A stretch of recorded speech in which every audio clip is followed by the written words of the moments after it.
Hola estudiantes, bienvenidos al Español 201, Intermediate Spanish 1, Asynchronous Online, Summer 1, 2025, May 19th through June 17th, and I'm Dr. Stevens. Mucho gusto estar con ustedes esta mañana, y vamos a ver qué tenemos. So, we're on Canvas, of course. If you go into modules, you'll find all this important information. Today we're interested in the syllabus, and we're going to concentrate on getting the course materials. So you can go through this at your leisure, and of course this is an asynchronous course. We don't meet in person, but I do send you videos from time to time. And today we're concentrating on getting the required textbook. It's a digital textbook. It's Portales 2.0 Intermediate Spanish digital copy. So we've got a link here. With any luck, it'll take us where we need to go. And it has. So Spanish 201, and you have a few different options depending on what your situation is. You can go print plus digital access or digital access only. For most students, they'll probably be using this 149 version. This gives you access 5 months, so it's good for one semester or one summer course, and it gives you access to the online textbook plus the homework platform. So for most students, this is what you want. If you're just entering UNCW and you're anticipating taking more semesters of Spanish, you might want to go this route. This gives you a 12-month access. If you want loose leaf combined with the digital textbook, then you want to go this route. But for most students, it's going to be the 149. So again, 5-month access, digital online textbook, plus access to the online homework platform. So that's what you would want. And then going back to the syllabus. Once you've purchased your materials, and it's always best just to go through the publisher. I wouldn't bother with the UNCW bookstore. Get your materials directly here at VHL Central. And once you do that, you want to enroll in your particular section of Spanish 201. So double check you're either SPN 201-811 or SPN 201-815. So you have to enroll in the appropriate section. And so just follow the instructions. If you need to, you can watch this little video, but it's pretty easy. And once you do that, you'll show up here. This is just a link to the website. And again, it's Portales 2.0 Intermediate Spanish. Watch out, there are a lot of different portales. You want 2.0, it's got to be exact, Intermediate Spanish. So I'm going to my dashboard, and you can see I've got two sections, 811, 815. So depending on what section you're in, you want to enroll in the proper one. So 811, I've got one student so far, so Riley's ahead of the game. She's already on, or he's already on. And for my other section, 815, and I've got 3 students. So Bree is with us, Samantha and Jeremy. So these students have already enrolled in their specific section, and that's what you're concentrating on doing now if you haven't already done so. So notice how here you've got your activities and assessments. So activities refer to all of your homework. So we've got lesson 1. This is the very first chapter. Anything with a date by it is something that you have to do. And for summer, all of the activities for each particular chapter are always due on the same date. So if you're not clear, you can always go here and look for the calendar, assignment calendar, and you'll see that today is Saturday the 17th. You start officially on the 19th. And so your first group of exercises is not due until the 24th. Homework assignments are always due by midnight on the designated day. So 72 assignments, sounds like a lot, but it works out to be just under 2 hours a day. So the best way to proceed is to break it up, do a little bit each day. Of course, you can work ahead. If you fall behind a day or two, not to worry, but you're going to have to make up that time. But for most people, it works best if you dedicate a couple hours each day. Yes, it's intensive, but before you know it, the session's over and you've gotten credit for 201. So it tends to work out. So everything is due for the first chapter on the 24th. So let's go back. And as I was saying, anything with a due date by it is something that you have to do. If it doesn't have a date by it, you're not responsible for it. You don't have to do it. So in this column, we've got contextos, always vocabulary. And for these vocabulary tutorials, don't worry too much about the pronunciation.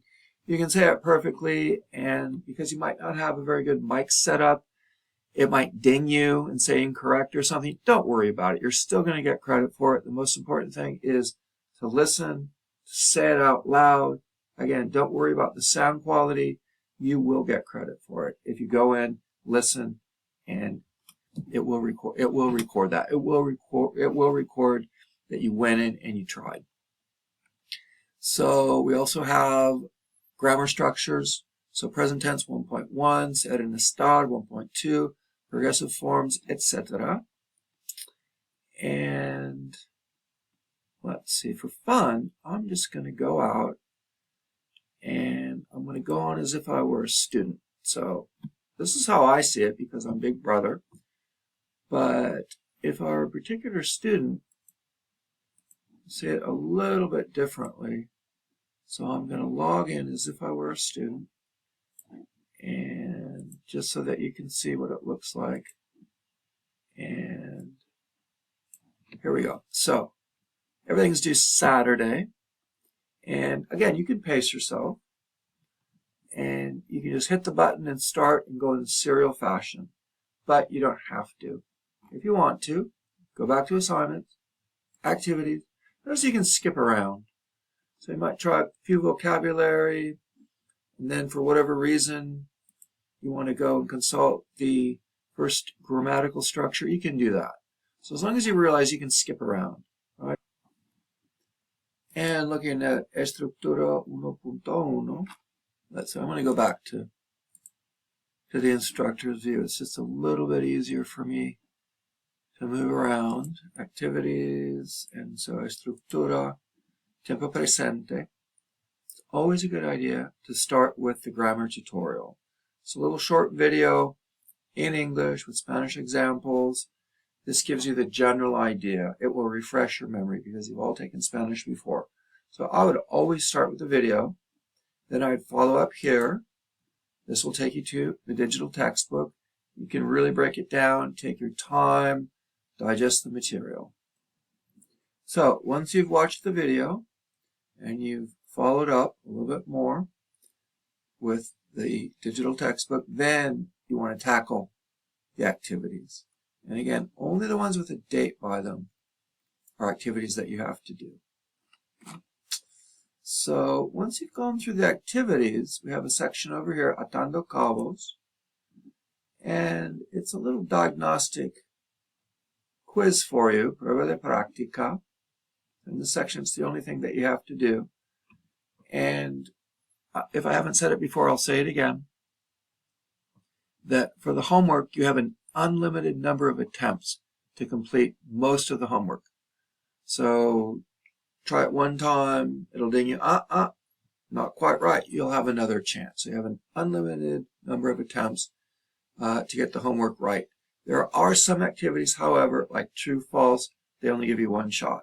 Also, for the prueba de práctica, you only have one shot because it's designed to replicate the conditions of a test. So it gives you a chance to see what areas in which you need to work a little bit harder in order to prepare for the chapter test. So prueba de práctica is probably the last thing that you'll do before attempting the chapter test. So once you've gone through all of the activities, you're ready for the assessment, and that will take you to the lesson test. In this case, it looks like it's already available. So in theory, you could take it right now because it's available, which of course doesn't make any sense because you want to do all of the activities first, then take the chapter test.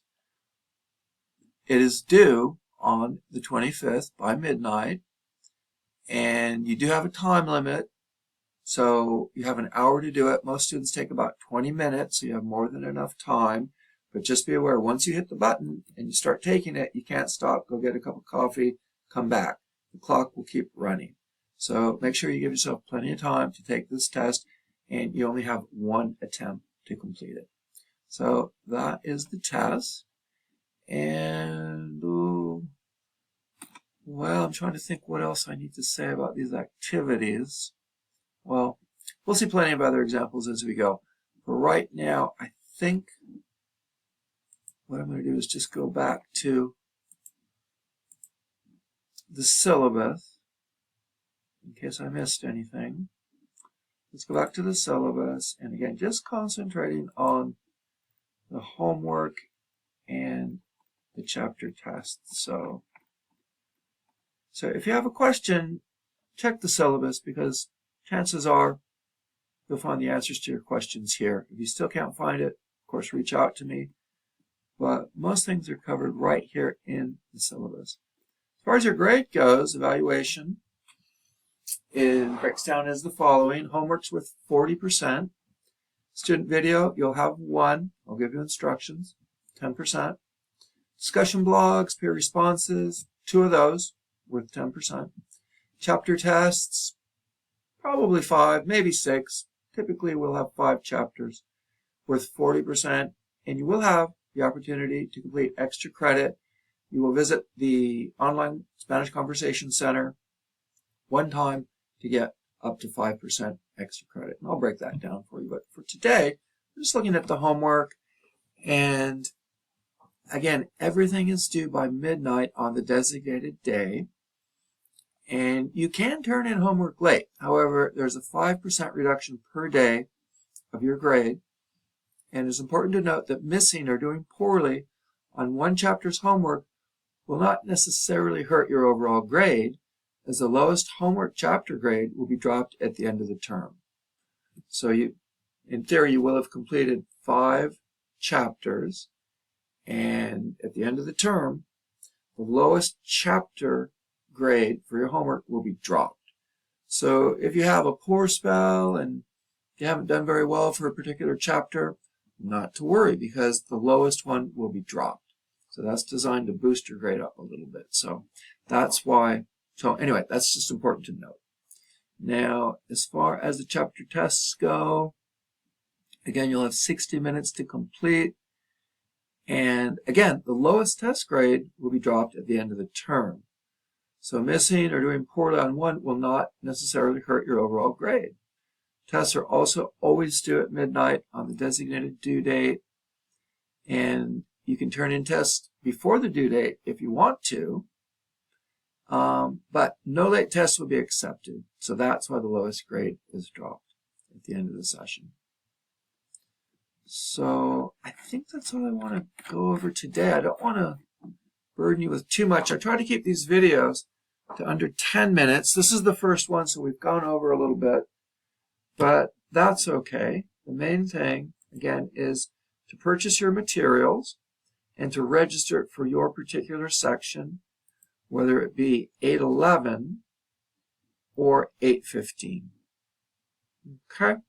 So if you have any trouble, if you have any issues, reach out to me, stevensj@uncw.edu, and I'll see you soon. We'll get up and running on Monday in a couple of days, and I'll check back with you then. Entonces, feliz fin de semana. Nos veremos muy pronto. Suerte con todo y hasta luego.